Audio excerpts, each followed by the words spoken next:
Listo, Cari, gracias. Bueno, muchachos, entonces bienvenidos y bienvenidas a esta sesión que he querido compartir con ustedes porque sé los momentos que se pueden estar viviendo en estos momentos del mercado, puntualmente la gran incertidumbre que hay en estos momentos, no solamente en el mercado cripto, sino en otros mercados, incluso más tradicionales. ¿Cierto? Todo esto porque estamos en un año electoral de Estados Unidos, porque en esta semana se dieron noticias importantes a nivel de políticas monetarias pues en la mayor economía a nivel mundial, que es la de Estados Unidos, y que eso obviamente a nosotros como inversionistas nos toca, ¿listo? Y nos toca en la medida en que nos afecta el comportamiento del precio de los activos que estamos holdeando o estamos tradeando, o en el caso, pues no sé, en cada uno de ustedes estará en un nicho específico de inversiones con criptos. No los conozco a todos, pero sé que la gran mayoría invierte a largo plazo, listo, a largo y mediano plazo, y por eso he querido hacer esta sesión. Vale, entonces vamos a estar tocando temas. Que repasemos primeramente, que nos ubiquemos en la fase del mercado en la que nos encontramos. Entonces eso nos va a implicar revisar gráficos, hacer un análisis también técnico de lo que está ocurriendo en este momento. Vamos a revisar el impacto de las políticas monetarias y las decisiones que tomaron los bancos centrales de Estados Unidos y de Japón puntualmente en esta semana. Es que por eso les digo, en esta semana pasaron cosas supremamente importantes que vale la pena que nosotros tengamos la claridad. Listo. Y por último, vamos a tocar el tema de BingX, porque esa noticia salió hoy y realmente pues dejó pérdidas importantes. Muchachos, yo siempre les he dicho, en los intercambios no se almacena. Listo. Los intercambios son para intercambiar activos. Listo. Entonces, siempre me escuchan con la cantaleta, por así decirlo, de es que tienen que tener las billeteras, hay que retirar los activos de los intercambios, pero resulta que uno, hasta que no le sucede un caso, no aprende la lección.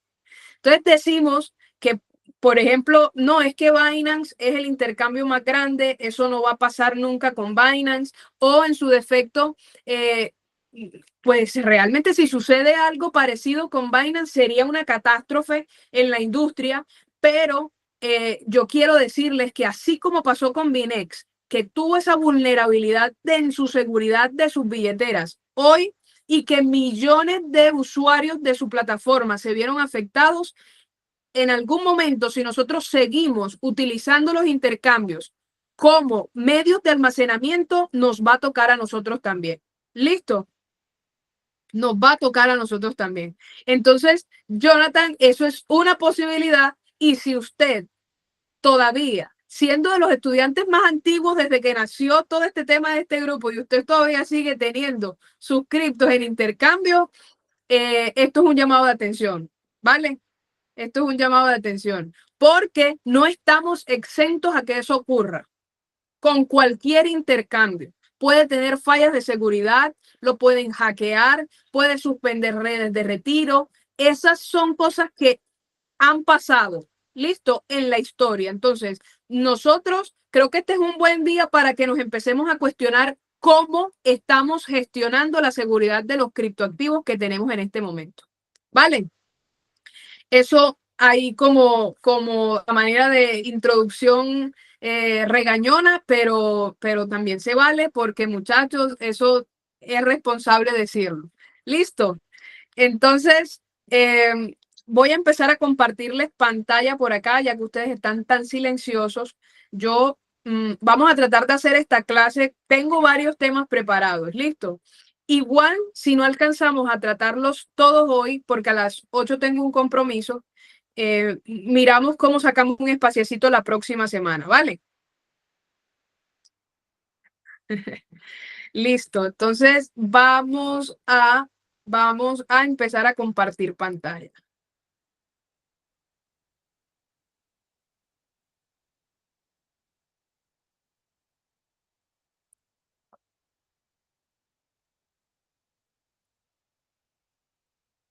Me avisan ahí apenas la estén viendo. Listo, yo creo que ahí.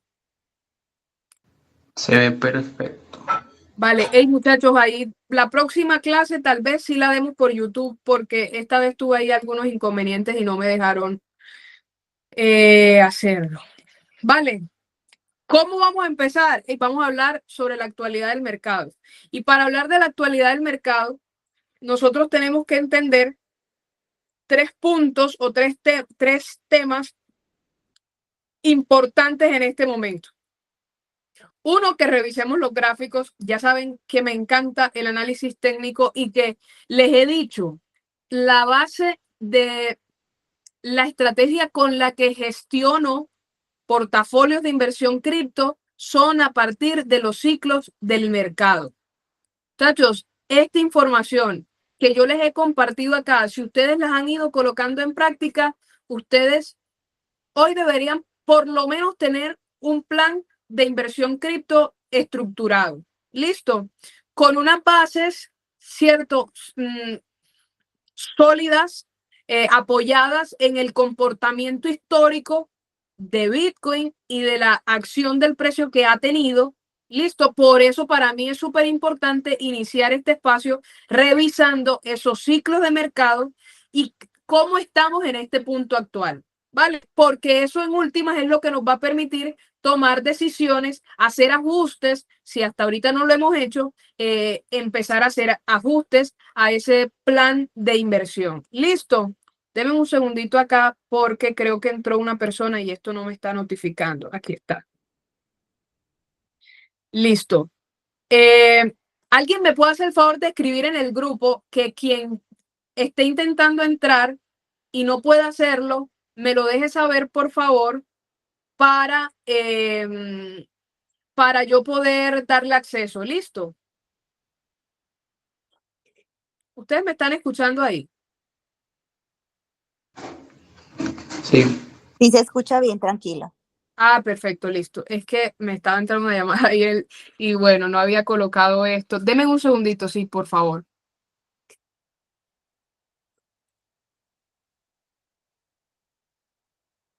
Listo, listo, ahora sí. Cari, una pregunta, ¿en cuál de Sí, los grupos? Nayi, en el grupo gratuito, en el grupo de educación gratuita. Igual, o sea, en cualquiera de los grupos, es dejar el mensajito, y si están intentando entrar, no pueden entrar, que avisen para que ustedes me digan y yo pueda darles acceso, ¿vale? Porque no sé por qué esta plataforma no me está dejando ver las personas que están en sala de espera. Listo. Otro tema que vamos a tratar en esta clase, bueno, y si no en esta, en la próxima, los recortes de las tasas de interés. Esto es lo mismo que las políticas monetarias que se han venido implementando y sobre todo qué impacto han tenido en los mercados, ¿vale? En los mercados en general. Por otra parte, está el tema del Banco Central de Japón, que en estos días también tomó decisiones respecto a esas políticas monetarias y pues también la decisión de mantener las tasas ahí en Japón. Sucedió algo muy puntual que lo vamos a tratar más adelante, ¿vale? Y por último, el tema de Binex. Entonces vamos a empezar a revisar los gráficos. Déjenme saber si ustedes apenas vean. Ah, bueno, es que no les estaba compartiendo, chats. Ya, ahorita sí están viendo el gráfico, ¿cierto? Sí. Está perfecto. Bien, muchachos, este gráfico ustedes lo conocen al derecho y al revés, porque ya yo se lo he mostrado varias veces, ¿sí o no? Y no solamente se lo he mostrado, sino que los he invitado a estudiarlos y yo confío en que ustedes, en su juicio y en su responsabilidad, pues también lo han tenido la oportunidad de estudiarlo, ¿vale? Entonces, aquí vamos a ver el gráfico que siempre hemos visto en temporalidad semanal. ¿Listo? En temporalidad semanal para que nosotros vayamos tomando datos. Vamos a ir tomando datos y haciendo comparaciones de lo que sucedió en el pasado, lo que está sucediendo en este momento, por qué punto del camino vamos. Porque es que hay personas que están diciendo que entonces este mercado alcista que nosotros vimos en los ciclos anteriores no se va a volver a dar. Eso es uno de los planteamientos que han hecho algunas personas y que están diciendo que este movimiento alcista que se ha presentado en los ciclos anteriores, en este ciclo no se va a dar porque Bitcoin tiene un comportamiento distinto. Esa es la teoría. Listo, la teoría que algunas personas dicen. Ahora, como siempre les he dicho, este mercado es de probabilidades y no de certezas, ¿sí o no? Ahora, ¿qué me da a mí más certezas? Haber estudiado el comportamiento de Bitcoin, tener la experiencia de estar dentro de este mercado, de ir tomando decisiones, haciendo ajustes en los diferentes portafolios de inversión y decirles que en mi concepto a Bitcoin todavía esta parte, esta fase alcista, tal y como se las he enseñado, todavía no la hemos visto y hace falta que suceda. Listo. Entonces, vamos a evaluar cuáles son es decir, los factores que me indican a mí cuando empezó el ciclo alcista de Bitcoin, es decir, la fase alcista de Bitcoin. Si alguien me recuerda eso, pues madre, le doy un premio. Hay algo que yo siempre les he dicho. La fase bajista empieza cuando, deben usar de aquí las selecciono. La fase bajista empieza cuando los promedios se cruzan hacia abajo y luego vuelven y se cruzan hacia arriba. ¿Cierto? ¿Sí o no que se los he dicho? Se los he explicado en diferentes clases. Luego de esa fase B, que es la fase bajista, ¿cierto? Sigue una fase que es la fase C, ¿cierto? ¿Sí o no? Esa fase C, ay, perdón, ¿en qué ciclo estoy yo? Sí, Pau, tienes la mano levantada. Perdón, no, discúlpame, es que es la pantalla del celular, perdón. Ah, ok. Listo. Muchachos, díganme técnicamente cuándo nosotros tenemos después de la fase B sigue la fase C, ¿cierto? Que va desde que estos promedios vuelven y se cruzan hacia arriba hasta el halving, ¿cierto? Que ese halving ya lo vivimos por acá en abril. Luego de esto sigue otra fase que es la fase D, que es desde el halving hasta que el precio llega a su máximo anterior. ¿Listo? Pero si ustedes recuerdan, en esas clases yo también les mencioné que la fase A, que es la fase esperada por todos, se da en el momento en que Bitcoin, denme un segundito aquí, en que Bitcoin llega a su máximo anterior y rompe, por así decirlo, técnicamente ese precio y empieza a explorar nuevos precios, ¿cierto? Esas son las 4 fases del mercado.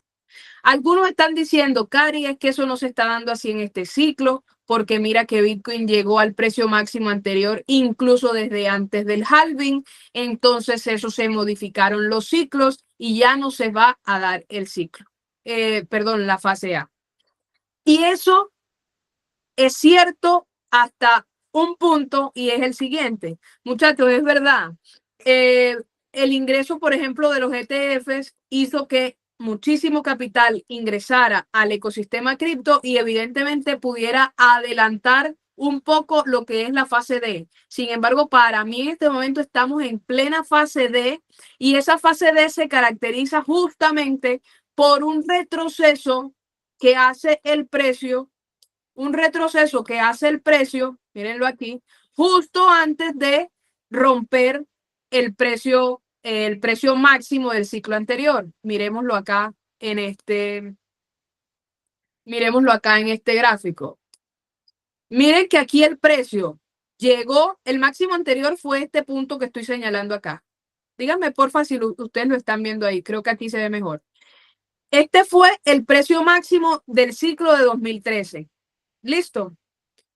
Cuando en el ciclo de 2017 llegó a ese precio máximo, Bitcoin hizo un retroceso, ¿cierto? Que se los estoy señalando aquí en este cuadrito. Bitcoin hizo un retroceso y luego de ese retroceso volvió a tomar impulso para llegar a este punto que fue el precio máximo anterior y romper con fuerza y darnos nuevamente una fase A. Para mí, técnicamente todavía hace falta que el precio de Bitcoin, ¿cierto? Que de hecho ya ha venido a tocar varias veces esa zona de los 70,000. Falta que el precio de Bitcoin vuelva a la zona de los 70,000, que fue el máximo anterior, para que rompa con fuerza ese precio, entre en zona de descubrimiento y entonces sí estemos en la fase A. ¿Cómo vamos hasta ahí, muchachos? Creo que eso ha sido un recorderis de lo que son las fases del mercado y de las cosas que de hecho ya les había explicado, pero como estamos haciendo ya teníamos un poco de tiempo sin vernos, entonces les estoy haciendo el resumen, la tarea por ustedes. De todas formas, esta clase yo la voy a dejar en YouTube para que ustedes puedan repasarla. ¿Listo? ¿Qué quiero mostrarles? ¿Cuántos días transcurren antes de que se dé esta fase alcista? Esto creo que en meses nos ayuda un poco más. Pues nos da como mayor,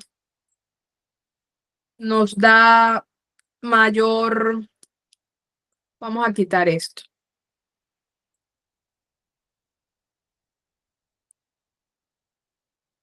Es decir, podemos contar mejor porque entonces cada barrita de estas es un mes. Listo. El mes del halving, 1, 2, 3, 4. En el quinto mes, ¿cierto? El precio vuelve nuevamente. Vamos a hacerlo más grande para que lo podamos apreciar mejor. Cada barrita es un mes, muchachos.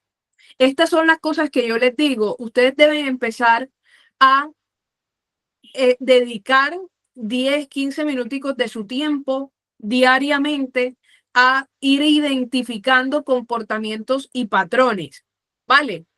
¿Por qué? Porque a la final eso es lo que se hace en análisis, ¿listo? En análisis técnico, y en esa medida en que ustedes puedan identificar patrones de comportamiento del activo o del precio, ustedes también van a poder sacar sus propias conclusiones y no necesariamente depender de que Cari venga a darles el análisis que probablemente ella ya pudo haber hecho o pudo haber estudiado anteriormente. ¿Listo? Entonces, vamos a contar cuántas barritas pasaron hasta que Bitcoin llegó a romper este máximo. ¿Listo? Cuando yo digo máximo, yo me refiero al máximo anterior. ¿Vale? Entonces, 1, 2, 3, 4, 5, 6. Perdón, que transcurrieron 1, 2, 3, 4, 5. Y en el sexto mes, Bitcoin hizo el movimiento de ruptura. ¿Listo? Por lo menos llegó a esa fase para que entre el sexto y el séptimo mes se diera la fase de exploración. ¿Vale? ¿En qué mes estamos actualmente? Bueno, muchachos, han pasado 1, 2, 3, 4 y 5 meses. Lo que quiere decir que de acuerdo a las fases del mercado y tal como se ha comportado el mercado anteriormente, tendríamos por qué preocuparnos si apenas han pasado 5 meses desde el halving, y Bitcoin históricamente ha mostrado que a partir del sexto y séptimo mes es cuando empieza esa zona de exploración del precio. En estos momentos, díganme ustedes si tendríamos razones para empezar a preocuparnos y decir que Bitcoin no va a ser lo mismo que hizo en el ciclo anterior. Déjenmelo saber ahí en el chat, mientras yo me tomo un poquito de agua. Félix, sí, este es TradingView. Yo creo que yo tengo una clase en YouTube en donde les explico esto. esto de cómo organizar TradingView, cómo parametrizarlo. Yo hasta ahora, de acuerdo a lo que hemos visto aquí, yo realmente no tendría por qué preocuparme. Ahora, no, Cari, es que eso pasó apenas en el ciclo del 2020. Ok, revisemos el anterior. 1, 2, 3, 4, 5, 6 y el séptimo mes, ¿cierto? Empezó a crear ese movimiento más fuerte al alza. Incluso miren que aquí en este ciclo, en el 1, 2, 3, 4, 5, 6, 7. El octavo mes fue rojo. Entonces, realmente para mí, muchachos, para mí, todavía a Bitcoin le queda muchísimo tela por cortar, ¿cierto? Y estamos muy tempranos como para empezar a preocuparnos de que si se va o no a repetir lo mismo del ciclo anterior. Ahora, otro dato que les quería mostrar. Vamos a colocar esto en trimestres. Ah, bueno, no, perdón. Estamos en septiembre. Septiembre que históricamente ha sido un mes negativo para los mercados en general y Bitcoin pues no es la excepción, ¿cierto? Incluso si miramos el rendimiento del mes de septiembre, que es esta vela verde, ¿cierto? Nos estamos dando cuenta en esa vela que el mes no está cerrando en rojo. Hasta ahora, hoy 20 de septiembre. ¿Listo? Habría que esperar el cierre del mes, que va a ser supremamente importante observar el nivel en que cierre ese mes de septiembre. ¿Listo? Vamos a mirar los meses de octubre después del halving. Después del halving de 2020, el mes de octubre, mírenlo aquí, ¿de qué color es? Déjenmelo saber ahí en el chat. ¿De qué color es el mes de octubre después del halving de 2020? Ahí lo estamos observando, ahí se los estoy mostrando, señalando. ¿Sí lo están viendo en mi pantalla? Uy, ¿cómo así que rojo, Jonathan? Bien, vamos a revisar el anterior. Mes de octubre. Mes de octubre, después del halving de 2016. Vamos a buscarlo. Mírenlo aquí donde está. ¿De qué color es? Esa vela es verde y entre otras cosas tienen una particularidad. Muchachos, bueno, no sé si ustedes han estudiado acerca de las velas. Las velas son estas franjitas verdes y rojas. Si son verdes, significan que tienen rendimientos positivos o que cerraron de forma positiva. Y si son rojas, cerraron negativamente. Listo, dejaron rendimientos negativos. Estos cuerpecitos que se ven acá, es decir, estas líneas más delgadas que se ven por debajo y al inicio de las velas, se les llama mechas. ¿Listo? ¿Qué quiere decir esa mecha? Que el precio en algún momento estuvo en este punto, pero recuperó y empezó a crear el cuerpo de la vela. ¿Vale? Eso es básicamente. Miren que aquí pasa algo muy curioso y es que en las velas de octubre, después del halving, el precio o la vela no deja mecha. Es decir, que donde cierra septiembre, por eso les decía ahorita, hay que mirar muy bien en dónde, en qué precio, en qué nivel cierra el mes de septiembre. Normalmente las velas abren, es decir, la vela siguiente abre en el mismo nivel en que cerró la vela anterior. Por ejemplo, esta vela de septiembre de 2016 cerró en los $600 y ese fue el precio de apertura para el mes de octubre. ¿Listo? Sí me hago entender hasta ahí, porque esos son datos más bien técnicos, pero que quiero que ustedes lo sepan para que podamos ir hablando como ese mismo idioma. Perfecto. Fíjense que el mes de octubre no dejó mecha, es decir, donde abrió, lo que hizo fue seguir subiendo. Listo, nunca bajó, o si bajó, bajó muy poquito por debajo de ese precio de apertura del mes. Listo, vamos a ver si eso mismo ocurrió en el ciclo, en este ciclo. Vamos a buscar el mes de octubre. Mírenlo aquí. Ustedes, ahí se alcanza a ver un poquito de mecha, pero realmente el comportamiento en general sigue siendo el mismo.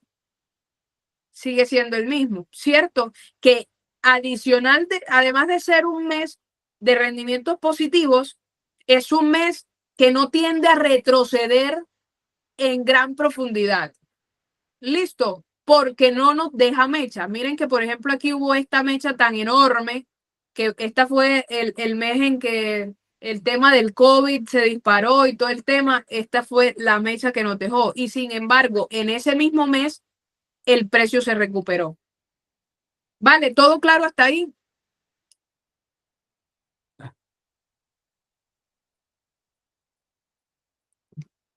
Perfecto. Perfecto. Muchachos, esas velas que son así de pronunciadas, de fuertes, también determinan mucho el comportamiento del precio de ese activo. Ver una vela de estas, por ejemplo, 1, 2, 3, 4, 5, 6 velas seguidas verdes. Esas velas, ¿quién de acá las quiere ver?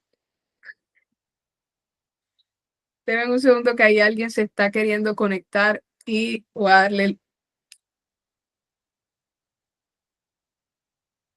a darle acceso. Ah, bueno, no, se desconectó. Listo. Muchachos, ¿cómo vamos hasta ahí? ¿Claridad o no claridad? ¿Qué dudas tienen? Claridad, absoluta claridad. Perfecto. Nos hace falta todavía consolidación en esta parte a mi manera de verlo, ¿cierto? A mi manera de verlo. Que puede estar equivocada, Cari, sí puede estar equivocada, pero a mi manera de verlo, esta fase todavía hace falta un poco de consolidación para que Bitcoin pueda tener este despegue que hemos visto en los ciclos anteriores. Ahora, Cari, ¿cuándo va a comenzar eso?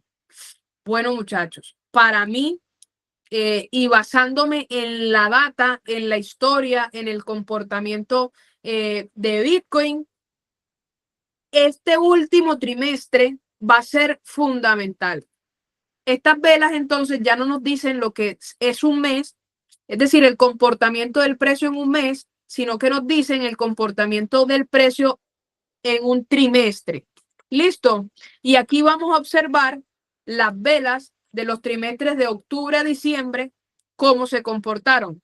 Miren que en este ciclo anterior,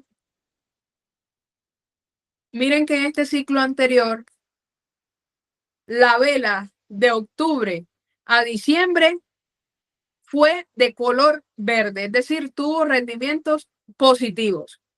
Y eso nos puede decir, listo, entonces un dato solo no nos confirma nada. Vamos a confirmar entonces con los octubres es decir, los trimestres de octubre a diciembre en el ciclo de 2016 también es verde. Cuando yo muevo el cursor en la parte de abajo, esto lo voy a hacer para claridad de las personas que se están conectando quizá hoy por primera vez. Cuando yo muevo el cursor en la parte de abajo hay una etiqueta, ¿cierto? Negra en este caso, que va diciendo la fecha. Listo, mírenla aquí, bueno, ahí abajo, donde tengo el cursor. Ahí dice enero de 2017 y antes de eso está octubre. Como esta vela es un trimestre, esta vela nos está mostrando la data de octubre, noviembre y diciembre. ¿Listo? Esos 3 meses. Que en este caso también fue verde. Y miremos la de octubre de 2012, que también fue verde. Entonces, muchachos, hasta ahí, para mí, la historia ha dicho que los Q4 o últimos trimestres del año son positivos para Bitcoin. Cari, ¿tú tienes la certeza absoluta de que eso va a ser así? No, muchachos, yo no tengo la certeza absoluta. Yo estoy compartiendo con ustedes el análisis que he podido hacer y lo que la experiencia también me ha podido dar. ¿Vale? ¿Hay alguna duda hasta ahí? Pregunta, inquietud. Para que entonces pasemos a hablar del siguiente tema. que son el tema de las políticas monetarias. Perfecto. Perfecto.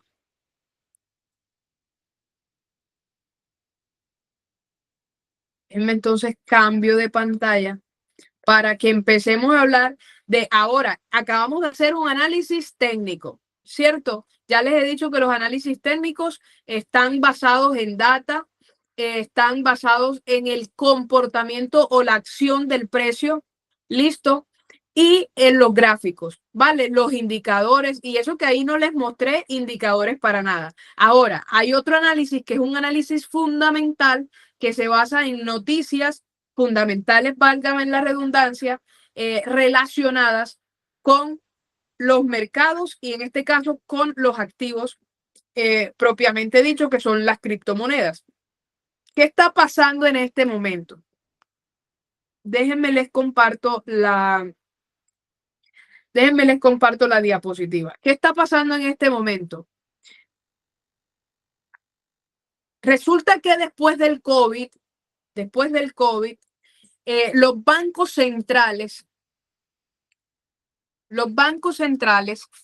como tuvieron que subsidiar, por así decirlo, la economía, y eso significaba también imprimir mucho dinero, es decir, crear dinero de la nada, que de hecho esa es una de las falencias más grandes que tiene nuestro sistema financiero actualmente, y es que los bancos centrales pueden disponer de cuánto dinero crean. Ustedes se han preguntado cómo se crea el dinero.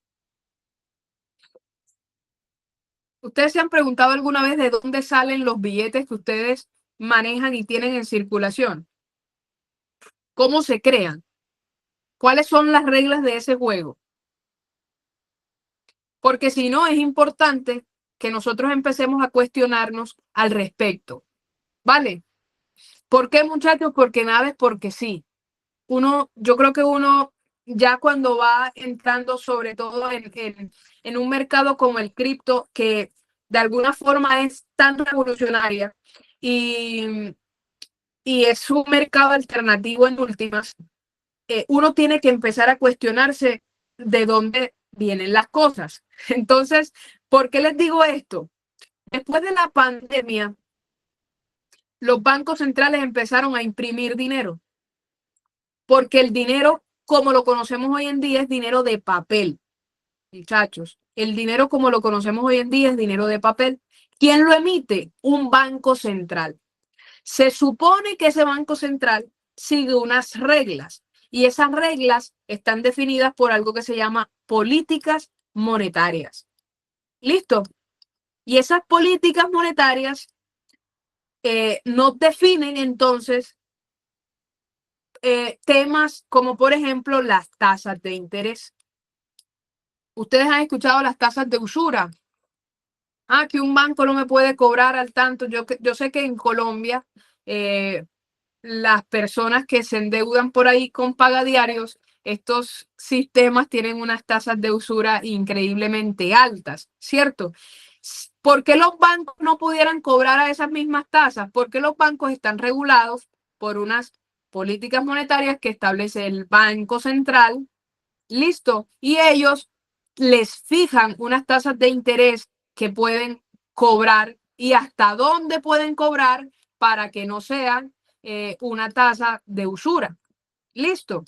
Realmente estos son conceptos de economía que sin duda tenemos que tener en cuenta. Félix, ya leo la pregunta porque no la alcancé a leer. No la alcancé a leer, pero bueno, déjame terminar aquí un segundo y leo tu comentario. Resulta, pasa y acontece. Ay, se borró lo que había hecho. Bueno, resulta y pasa que en Estados Unidos, después de la pandemia, ahora sí empezaron a imprimir mucho dinero y ese mucho dinero empezó a afectar la inflación. ¿Por qué empezó a afectar la inflación? Muchachos, porque las personas se endeudaban para comprar cosas y en la medida en que la demanda de algo está en crecimiento y la oferta es limitada, ¿qué pasa con el precio? O la oferta disminuye o se mantiene igual, ¿qué pasa con el precio? Esto ya yo se los he enseñado. Si hay muchísimas personas interesadas en algo con el poder adquisitivo para comprarlo y hay una oferta, vamos a ponerlo más puntualmente, hay una demanda de casas,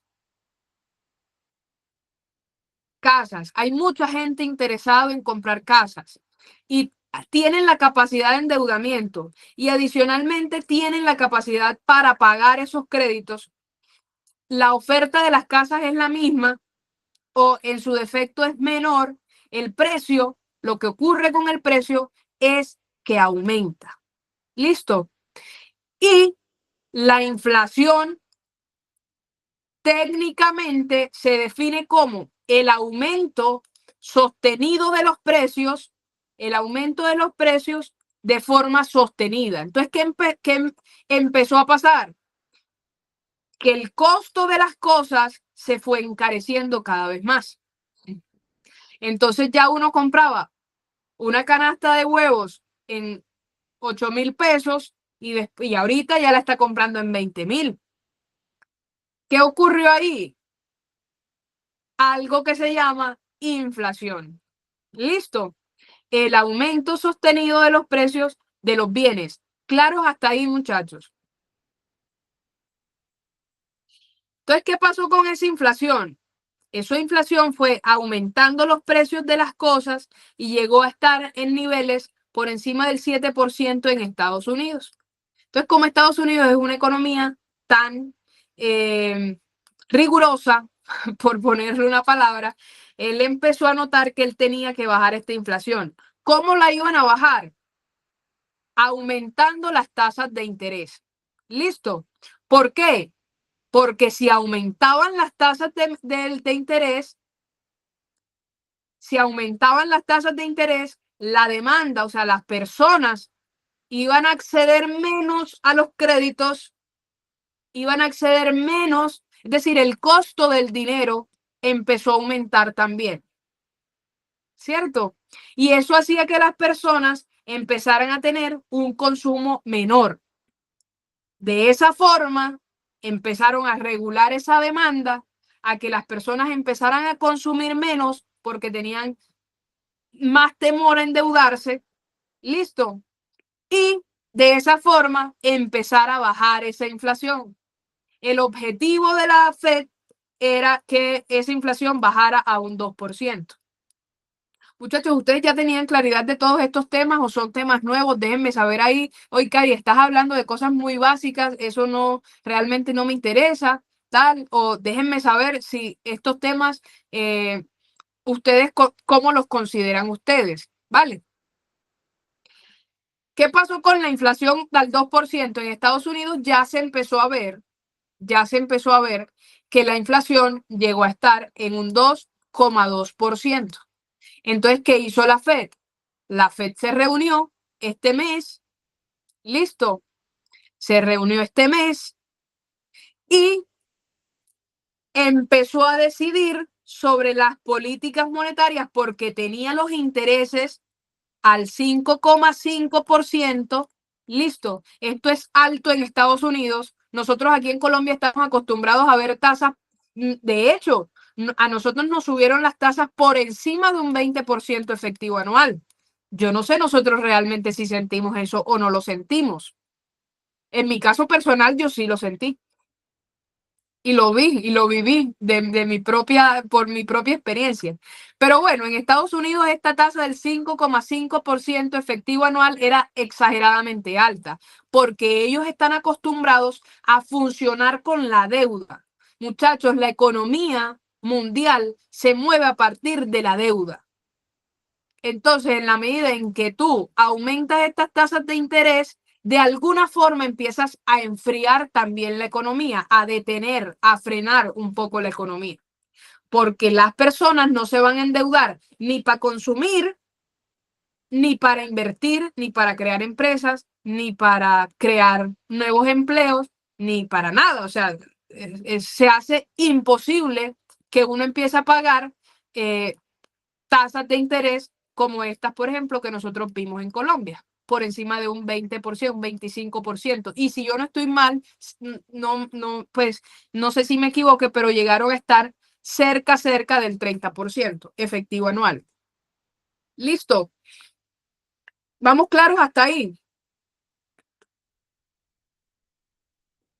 Entonces, ¿qué pasó con la Fed? ¿Por qué Cari insistía tanto en Instagram y decía, ojo, que hoy salen los reportes de las tasas, de la inflación? Ojo, porque hoy hay reportes en Estados Unidos de los datos de empleo en Estados Unidos. El 30% cobra el gota a gota mensual. Uy, qué barbaridad. Qué barbaridad. Bueno, en fin, acá estamos hablando de las políticas monetarias establecidas por un banco central, ¿vale? ¿Qué pasó entonces cuando los datos macroeconómicos empezaron a mejorar? Listo, empezaron a mejorar porque la inflación empezó a bajar, acercándose a este objetivo del 2%, empezó a bajar acercándose a ese objetivo. Entonces la Fed empezó a decir, hay que flexibilizar un poco entonces también las tasas de interés o las políticas monetarias, porque se empezó a afectar uno de los mercados más importantes en Estados Unidos, que es el mercado laboral. Entonces las personas se empezaron a quedar sin trabajo en Estados Unidos. Listo. Y de hecho, para mí fue el punto clave para que la Fed tomara la decisión hace menos de 3 días de reducir en 0,5 esa tasa de interés. Listo. Esto es un grandísimo alivio para los inversionistas. ¿Por qué? Porque el costo del dinero empezó a bajar. Y adivinen qué pasa con esto. Para darles otra perla, muchachos. Hey, de verdad, aquí estamos hablando de temas súper importantes que van a definir en gran parte lo que va a ocurrir en el mercado. Voy a ponerlo en este recuadrito.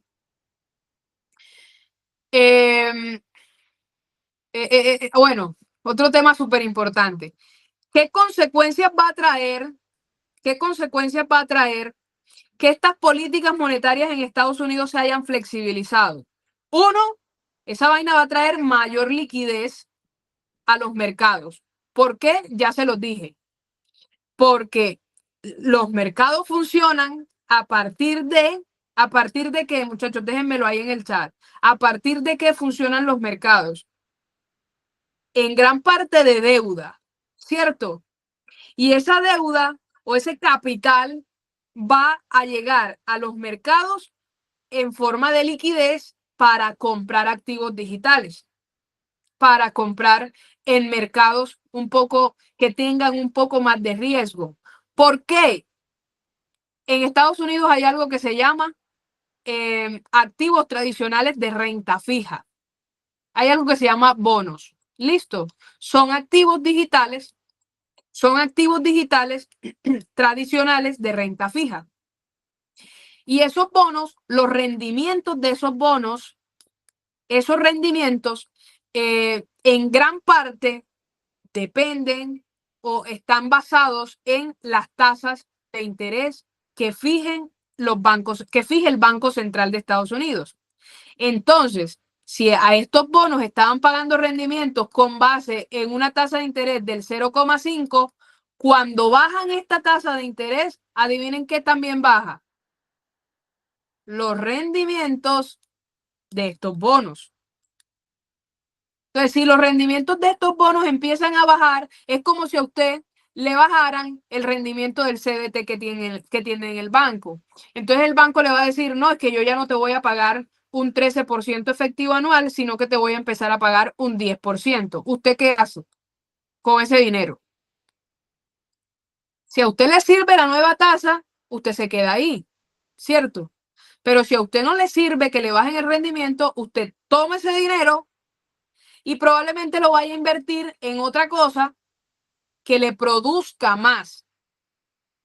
¿Sí o no? Eso lo pensaría cualquier persona. Ah, no, esto ya no me está dando el rendimiento que inicialmente me estaba dando, deja de ser interesante, ¿cierto? Deja de captar la atención de los inversionistas y probablemente empiece a migrar capital de estos activos tradicionales de renta fija para, eh, para migrarlos a mercados de un poco más de riesgo, ¿cierto? Que les pueda dar un poco más de rendimiento, porque a la final lo que buscan estas personas con inversiones es que de rendimiento. Si no, usted no estuviera acá invirtiendo en Bitcoin, en Ethereum, y escuchando a Cari hablar de tasas de interés y hablar de políticas monetarias y de todos estos temas. ¿Sí o para qué? Entonces, ¿por qué esto es importante? Muchachos, porque nada más y nada menos que en esos bonos hay más de 6 trillones de dólares invertidos. Y yo no estoy diciendo acá en esta clase que cojan todos esos 6 trillones de dólares y vengan y se los vengan a invertir a Bitcoin. No estoy diciendo eso, pero en la medida que sale capital de estos bonos y de estos activos tradicionales de renta fija, lo más probable es que ese capital que migre, yo no sé si va a ser el 10, el 20, el 30, el 40%, no sé, no tengo la certeza de eso, pero sí sé que van a empezar a migrar capital de aquí para llevarlos a activos de riesgo. Eso se ha dado así históricamente. ¿Listo? Así que una vez más, el comportamiento histórico nos muestra que hay bases para decir que apenas está empezando lo bueno, muchachos. Para mí, apenas estamos empezando lo bueno. ¿Tienen alguna duda hasta ahí? ¿Tienen alguna duda hasta ahí o todo está súper claro?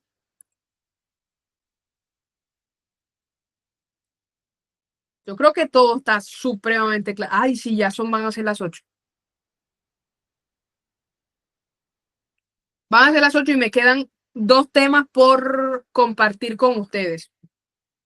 Cuéntenme si, Harley, gracias. Si más bien reprogramamos, bueno, igual, el tema que sigue es el de las tasas de interés en Japón. Vamos a terminar la clase para que no nos quede inconcluso y para que ustedes también se puedan llevar un poco más de claridad sobre qué hacer, no solamente ahorita, sino en los ajustes que tengan que hacer en sus portafolios, en sus inversiones, muchachos, y cualquier duda también que quede, de pronto que ustedes repasen esta clase y les tengan alguna duda al respecto, por ahí en el grupo también la pueden hacer. ¿Listo? Déjenme coloco a cargar aquí esto ya.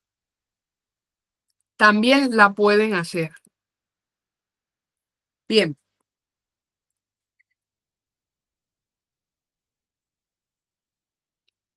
¿Por qué será importante entonces? ¿Por qué será importante entonces que el Banco de Japón también esta semana decidió sobre las tasas de interés mantener esas tasas de interés? Resulta que en Japón, muchachos, así se van. Es decir, si nosotros teníamos aquí una tasa de interés cerca al 30%, en Japón tenían tasas de interés desde el 0% hasta el 0,25%. O sea, usted pedía un crédito allá y prácticamente no pagaba intereses. Prácticamente usted no pagaba intereses. Entonces, muchas personas, muchos inversionistas, sobre todo grandes instituciones, pedían dinero prestado en Japón para invertirlo en mercados con un poco más de riesgo o en activos incluso tradicionales de renta fija. Cuando esto empezó a subir, que esto fue un lunes negro que ocasionó la caída de todos los mercados, eso fue hace cuánto, fue el mes pasado, si no estoy mal. Fue el mes pasado, empezaron aumentaron este 0,25% y obviamente eso generó muchas liquidaciones en el mercado y la caída prácticamente de todos los mercados. Ahora, con todo esto lo que les quiero decir es que a nivel macroeconómico creo que están sucediendo cosas importantes y como les dije ahorita, para mí apenas está empezando lo interesante del mercado cripto. Para terminar con el caso de Binex, lo que ocurrió fue un hackeo. Listo. Lo que ocurrió fue un hackeo y vulneraron la seguridad de unas de sus wallets o billeteras privadas. Listo. De sus billeteras calientes. Esa vulneración a la seguridad lo que hizo fue que hackearan los fondos, drenaran algunos fondos y en estos momentos las pérdidas se estiman en más de 50 millones de dólares. Obviamente eso tiene unas repercusiones para Binex como tal, ¿cierto? Que tendrá que validar ahí sus sistemas de seguridad y demás, pero quiero decirles que esto no es la primera vez que ocurre, que así como se los dije al principio, ningún exchange o ningún intercambio está exento de que esto le ocurra. Por lo tanto, si usted tiene fondos de holding o de largo plazo en su billetera, en su intercambio, mire bien lo que va a hacer. Listo, mire bien lo que va a hacer porque definitivamente estas plataformas no se hicieron para almacenar criptos de largo plazo. Se hicieron para hacer holding, se hicieron para hacer trading, se hicieron para comprar, se hicieron para vender, pero no se hicieron para almacenar. Cuando uno llega al mercado cripto, adquiere una gran responsabilidad también sobre sus finanzas, porque acuérdense que esto es un mercado, es decir, es un sistema financiero alternativo. En las finanzas centralizadas, quienes imponen las políticas monetarias, los acabamos de decir, los bancos centrales, ¿cierto? Para las finanzas descentralizadas o las DeFi, como se conocen, sí es cierto que la propiedad de los activos siempre la tenemos nosotros, siempre lo tenemos nosotros, pero esa propiedad y esa libertad de disponer de nuestros activos, de nuestros saldos, de nuestros fondos, de nuestro dinero, también implica una gran responsabilidad. Inicialmente educarnos, saber cómo gestionar y almacenar esos activos, listo, cómo gestionar y almacenarlos, porque toda gran libertad requiere de una gran responsabilidad. Entonces, esa es mi invitación. Yo por ahí en mi canal de YouTube tengo algún video que es como un tutorial, un paso a paso de cómo crear una billetera para que, por favor, si ustedes no tienen sus criptos en una billetera, hagan las formas de hacerlo. Porque no necesariamente tenerlas en Binance, que es el más grande, es una garantía de que podamos definitivamente tener la tranquilidad absoluta de que nada va a pasar con nuestros fondos. Listo, eso era lo que tenía por compartirles hoy, muchachos. Espero que esta clase de verdad haya sido de provecho para ustedes y, eh, y que si tienen alguna duda, me la dejen saber en el grupo y aprovechemos estos 2 minuticos. Binex no me dejó mover $100 en Toncoin, ok, esta semana. Miren, por ejemplo, eso son cosas que pueden pasar. Si tú tuvieras esos fondos en una billetera, y ahí le voy a responder a Jonathan la pregunta que me hizo, ¿cómo hace Cari para mover los fondos? Normalmente yo no utilizo intercambios. Muchachos, la única función que tienen los intercambios para mí, es intercambiar, porque su nombre lo dice, es decir, comprar o vender un activo y hacer trading. Esas son las dos únicas cosas para las que yo las uso. De resto, mis criptos son mis criptos porque yo tengo mis frases semillas, porque yo las tengo en mis billeteras y porque yo puedo disponer de ellas en la hora, en la fecha, en el día que yo quiera. Listo. Esa es la gran revolución que han causado las criptos, que usted puede hacer una transferencia de su banco un domingo en la noche, pero se le ve reflejada el día siguiente. Eso no ocurre en el mundo cripto, ¿vale? ¿Y por qué no te dejó? Habría que revisar ese caso.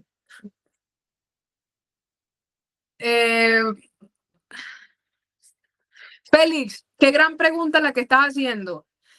Yo utilizo wallets frías dependiendo de los montos, ¿ok? Esto también se los digo a ustedes porque igual una wallet fría, creo que la más económica es PayPal y es una wallet que cuesta $50 aproximadamente, pero que con el envío y toda la cosa, eso sale por ahí en unos $70 aproximadamente. Pero si usted tiene montos, yo creería que incluso superiores a $1000, ya es hora de que usted vaya pensando en una wallet fría. Listo. Ya es hora de que usted vaya pensando en una wallet fría. No, Nadia, tienes la mano levantada. No sé, cierto, no sé si, qué wallet estarías. Ah, claro que sí, Harley. Me escribes al interno que con todo gusto para ayudarte ahí con esas criptos. Bueno, lo que me preguntas de wallets frías o wallets calientes, en las calientes nunca me ha pasado nada, gracias a Dios. Nunca me han hackeado, nunca me han sacado fondos, nunca me ha pasado nada extraordinario. Sin embargo, tener una wallet fría siempre es de mayor tranquilidad. Listo, a mí en lo personal me genera muchísima mayor tranquilidad. Trust Wallet es una wallet caliente que uso, ¿cierto? La uso. SafePal es la wallet fría que utilizo también. Y ¿qué otra cosa se me escapa? Mm, mm, mm, mm, mm, mm.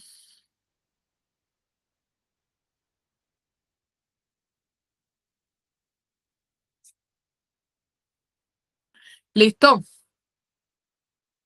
¿Dónde compro y vendo dólares? Yo tengo mis proveedores realmente, porque tampoco compro en Binance por el tema. Pero sin embargo, a ver, muchachos, aquí voy a hacer una claridad.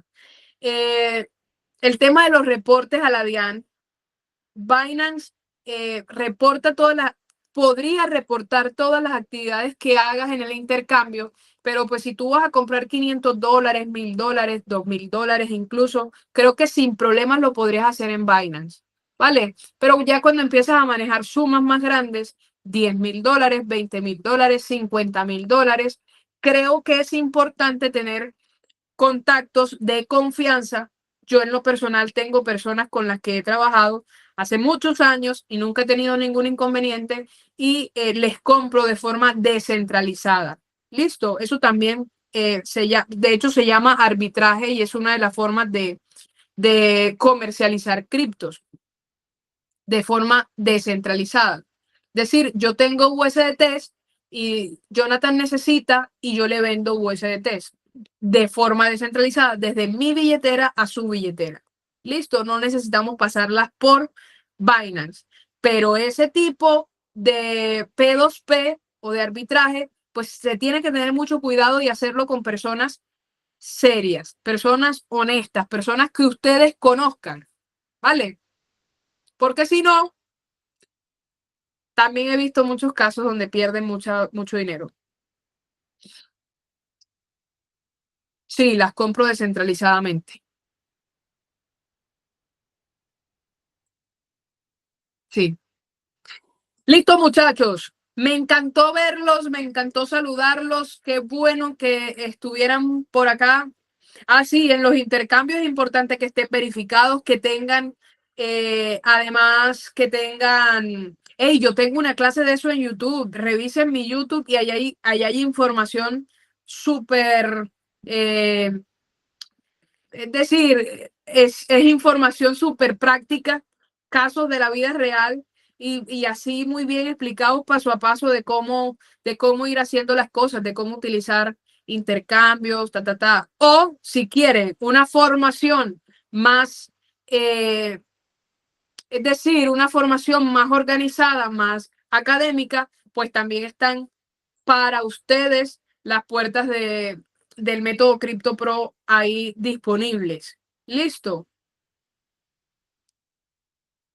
Hey, muchachos, un abrazo grande. Me voy porque tengo otro compromiso. De hecho, voy a llegar 6 minutos tarde, pero nada. Es con todo el cariño, Nadia. Cuídense mucho, un abrazo grande. Voy a dejar de grabar esta llamada.